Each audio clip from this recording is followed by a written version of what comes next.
Hello, I'm Derek Orr, Director of the Office of Disability Rights. The goal of the Office of Disability Rights is to make sure that the District of Columbia is usable and accessible to people with disabilities. Often we hear questions and concerns from residents and visitors to the district regarding service animals. We hope the following information is useful and beneficial to you.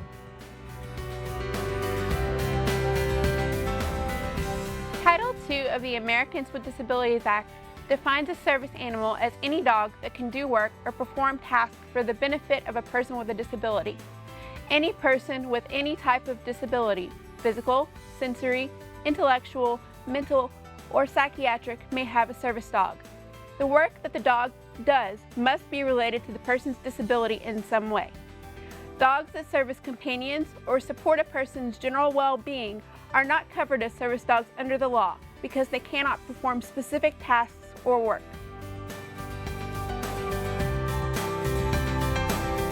My guide dog is named Wonder, and she is from the Seeing Eye in Morristown, New Jersey. Wonder watches out for me.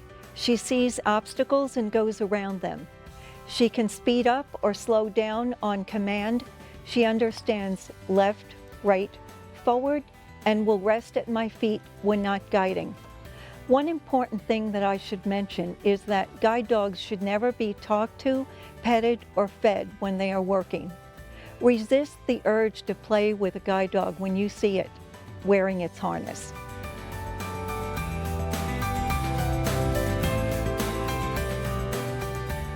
No. Title III of the ADA mandates that service animals are allowed everywhere the public can go, including restaurants, hotels, department stores, hospitals, and medical offices, and the like. No.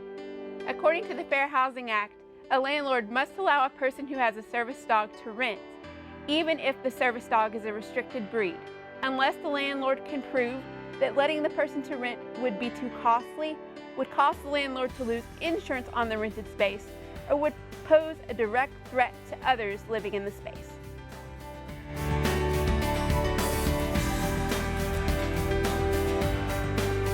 No.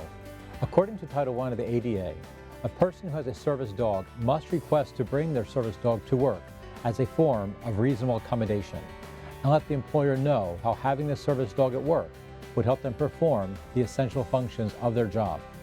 An employer must consider an employee's request to bring a service dog to work and cannot deny it without proving undue hardship. Undue hardship would mean that allowing the dog in the workplace would be a financial burden, would pose a threat to health or safety, or would change the way the employer does business.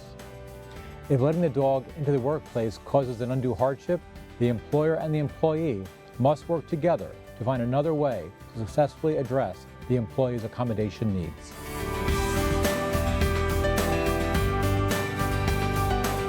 Under the ADA Title III, transportation entities are required to allow service animals to accompany a person with a disability while they travel if the animal helps the person to perform a specific task.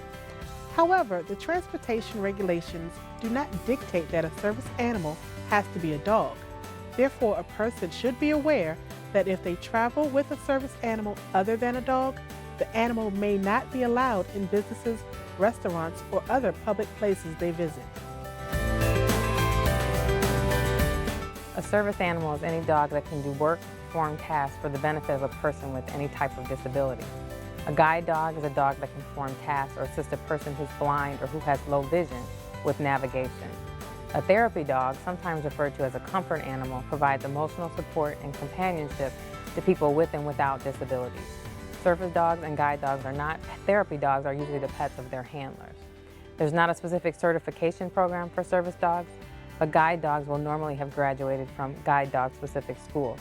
While service animals and guide dogs are both protected by federal law, each state will have different rules pertaining to therapy dogs.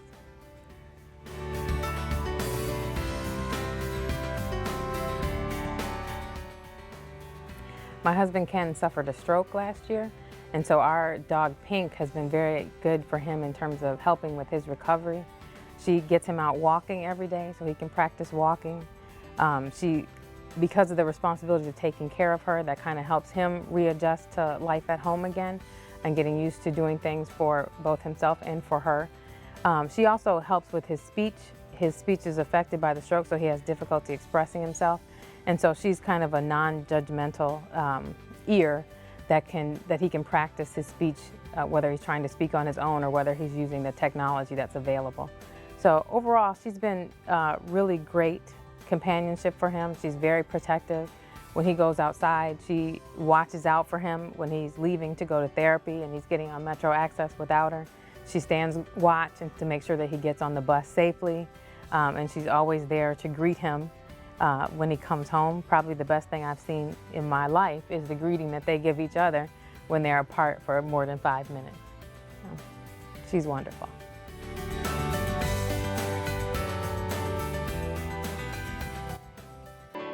A guide dog can go anywhere its owner goes in places that are open to the public.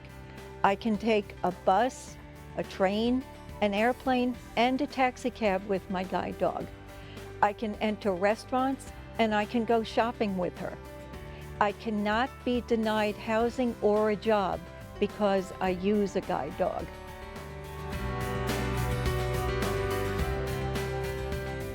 Thank you for taking the time to view this information. If you are in need of additional information or assistance, the following resources are readily available.